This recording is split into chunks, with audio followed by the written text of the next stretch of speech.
ज्योतिष और पौराणिक ग्रंथों में युग का मान अलग अलग है। पौराणिक ग्रंथों के अनुसार चार युग होते हैं: सतयुग, त्रेता युग, द्वापर युग और कलयुग। ऐसा कहा जाता है कि कलयुग में एक समय ऐसा आएगा जब पाप अपने चरम पर होगा। वर्तमान में कलिकाल अर्थात कलयुग चल रहा है। ग्रंथों में साफ साफ लिखा गया है कि इस युग में क्या क्या होगा या फिर क्या क्या घटेगा। और ऐसा भी कहा गया है कि जब कभी भी इस युग में प्रलय आएगी तो प्रभु हरि का कीर्तन ही उससे बचाएगा। तो आइए जानते हैं कि कलयुग में सावधान क्यों रहें। इस वीडियो में आगे बढ़ने से पहले आप हमारे इस चैनल ज्ञान बाबा हिंदी को सब्सक्राइब जरूर कर लें और प्रभु श्री कृष्ण के भक्त कमेंट बॉक्स में जय श्री कृष्ण लिखना बिल्कुल भी न भूलें। नंबर 1, कहा जाता है कि सतयुग में प्रतीकात्मक तौर पर धर्म के चार पैर थे। सतयुग में मनुष्य की लंबाई 32 फीट अर्थात लगभग 21 हाथ बताई गई है। इस युग में पाप की मात्रा शून्य विश्वा अर्थात 0% होती है। पुण्य की मात्रा 20 विश्वा अर्थात 100% होती है। राजा हरिश्चंद्र इसी युग में हुए थे और राजा हरिश्चंद्र ने सत्य के लिए खुद के परिवार का बलिदान तक दे दिया था और अंत में खुद का भी बलिदान दे दिया था।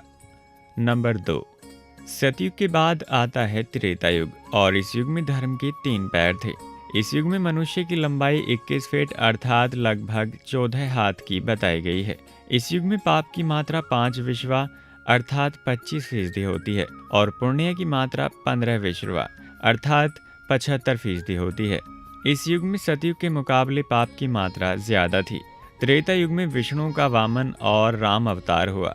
असुर राज बाली ने 3 पग में धरती दान कर दी थी, जबकि लंकापति राक्षस राज रावण ने माता सीता का अपहरण करने के बाद उन्हें छुआ तक नहीं था। नंबर 3, तीसरे नंबर पर त्रेता युग के बाद आता है द्वापर युग। द्वापर युग में धर्म के 2 पैर ही रह गए हैं। इस युग में मनुष्य की लंबाई 11 फीट अर्थात लगभग 7 हाथ की बताई गई है।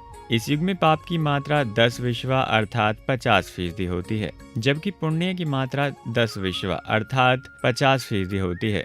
मतलब यह है कि इस युग में आधे पुण्यात्मा और आधे मनुष्य पापी थे। यह वही युग है जिसमें महाभारत का युद्ध हुआ था। यह युद्ध धर्म युद्ध ही था और इस युग में प्रभु श्री कृष्ण ने धर्म की रक्षा की थी।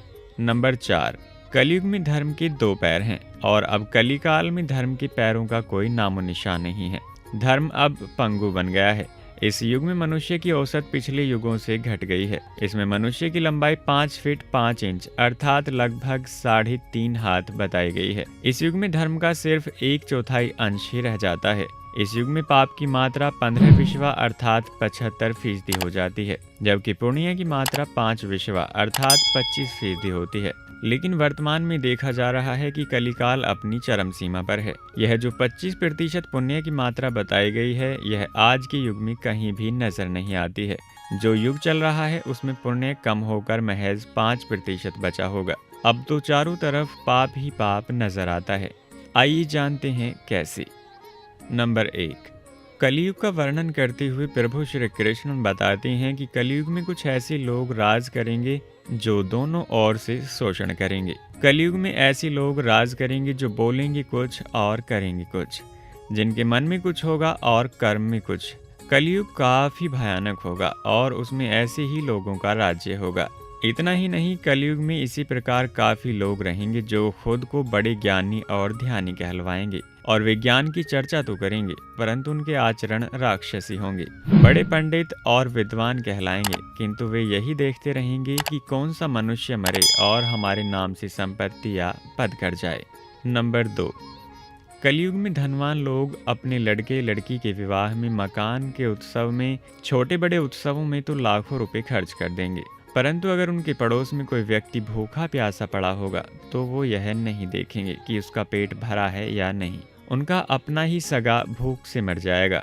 वे देखते रहेंगे और उसकी मदद नहीं करेंगे। कलयुग में लोगों में मानवता खत्म हो जाएगी। दूसरी ओर मौज, मदिरा, मांस भक्षण, सुंदरता और व्यसन में पैसे उड़ा देंगे, किंतु किसी के 2 आंसू पहुंचने में उनकी रुचि नहीं होगी। नंबर 3, कलयुग का मनुष्य शिशुपाल हो जाएगा। कलयुग में बालकों के लिए ममता के कारण इतना करेगा कि उन्हें अपने विकास का अवसर ही नहीं मिलेगा। मोह माया में ही घर बर्बाद हो जाएगा। किसी का बेटा घर छोड़कर साधु बनेगा तो हजारों व्यक्ति दर्शन करेंगे, किंतु यदि अपना बेटा साधु बनता होगा तो रोएंगे कि मेरे बेटे का क्या होगा। इतनी सारी ममता होगी कि उसे मोह माया और परिवार में ही बांध कर रखेंगे और उसका जीवन वहीं खत्म हो जाएगा। अंत में बेचारा अनाथ होकर मरेगा। नंबर 4, कलयुग में मनुष्य की औसत आयु घटकर 20 वर्ष ही रह जाएगी। ऐसा भी समय आएगा जब 5 वर्ष की उम्र में ही स्त्री गर्भवती हो जाया करेंगी और 16 वर्ष की आयु में ही लोग वृद्ध हो जाएंगे और 20 वर्ष में मृत्यु को प्राप्त हो जाएंगे। इंसान का शरीर घटकर बौना हो जाएगा। ब्रह्म वैवर्त पुराण में बताया गया है कि कलयुग में ऐसा समय भी आएगा जब इंसान की उम्र बहुत कम रह जाएगी, युवावस्था समाप्त हो जाएगी। कली के प्रभाव से प्राणियों के शरीर के छोटे छोटे क्षीण और रोगग्रस्त होने लगेंगे। नंबर 5, कलयुग में मानव का मन नीचे गिरेगा, उसका जीवन पतित होगा। यह पतित जीवन धन की शिलाओं से नहीं रुकेगा, ना ही सत्ता के वृक्षों से रुकेगा, किंतु हरि नाम के एक छोटे से पौधे से, हरि कीर्तन के एक छोटे से पौधे से मनुष्य जीवन का पतन होना रुक जाएगा। नंबर 6, कलयुग में स्त्रियां कठोर स्वभाव वाली हो जाएंगी और कड़वा बोलने वाली होंगी। वे पति की आज्ञा नहीं मानेंगी। धन बलवान हो जाएगा और जिसके पास धन होगा स्त्रियां उसके पास रहेंगी। मनुष्यों का स्वभाव गधों के जैसा होगा, वो केवल गृहस्थी का भार ढोने वाला रह जाएगा। धर्म कर्म का लोप हो जाएगा, लोग विषयी हो जाएंगे, सभी एक दूसरे को लूटने में लगे रहेंगे। कलयुग में समाज हिंसक हो जाएगा, मनुष्य जप रहित नास्तिक और चोर हो जाएंगे, मानवता नष्ट हो जाएगी, रिश्ते खत्म हो जाएंगे और जो लोग बलवान होंगे उनका ही राज चलेगा। एक भाई दूसरे भाई का ही शत्रु हो जाएगा। जुआ, शराब, परस्त्री गमन और हिंसा ही धर्म होगा।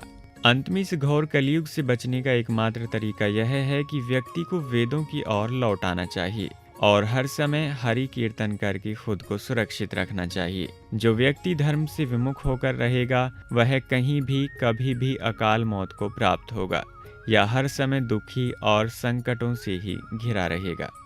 और अंत में आप सभी से एक गुजारिश कि आपने अगर अभी तक इस चैनल को सब्सक्राइब नहीं किया है तो इस चैनल को सब्सक्राइब करें, वीडियो को लाइक करें और अपने चाहने वालों के साथ इस वीडियो को शेयर करें। मिलते हैं अगली किसी वीडियो में। धन्यवाद।